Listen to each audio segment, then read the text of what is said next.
शुभ सकाळ मंडळी. नवीन दिवसाची नवीन सुरुवात. सकाळी सकाळी कामाला सुरुवात केली तसं तर रोजच सकाळी कामाला सुरुवात होते आणि हे केल्याशिवाय आपल्याला पर्यायच नाही. उशिरा पाशिरा का होईना आपल्यालाच नंतर करावे लागतात. म्हणून माझी एक ठरलेली रुटीन आहे. त्या रुटीनमध्ये सगळी कामं झाली तर बरं वाटते, नाही तर कंटाळा येते. रुद्रांशला सकाळची शाळा लागली. ऊन भरपूर आहे. उन्हामुळे सकाळची शाळा लागल्या. बहुतेक शाळांना सकाळची शाळा लागल्या. रुद्रांश उठला आहे लवकर. मी माझं आवरून घेतलं आणि आता मी स्वयंपाकाला सुरुवात करते.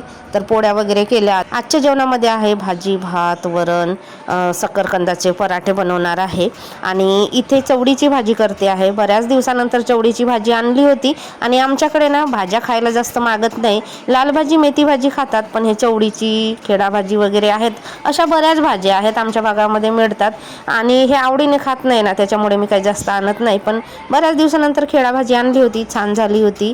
आणि इथे सकनारू आणले होते, जे उकडून ठेवले होते, थोडेसे खाल्ले उकडलेले. मग पुऱ्या करायच्या होत्या, पण तेलकट काही पुऱ्या खात नाही. म्हटलं चला पराठे बनवूया थोडंसं तेल लावून, आणि छान झाले होते. रुद्रांशला पण टिफिनमध्ये तेच दिले. आणि इथे बघा टमाटर लावले होते ना, तर काही टमाटे पिकले होते, तर मी तोडून घेतले. बरेच असे टोमॅटो निघले. 1 ते 1.5 किलो टमाटर निघाले आजपर्यंत आणि तोडतेच आहे. आता थोडे राहिले आहेत, ते पण पिकतील काही दिवसात आणि मग झाड काढून फेकायचं. रुद्रांश गेला शाळेत बघा. मग माझी जी काही कामं होती ती मी करून घेतली आणि खरंच आपले घरगुती टम ताजे आणि छान, आणि आपण स्वतः लावलं आणि खाल्लं तर त्याचा आनंद वेगळाच असतो, नाही का? अनुभव करा.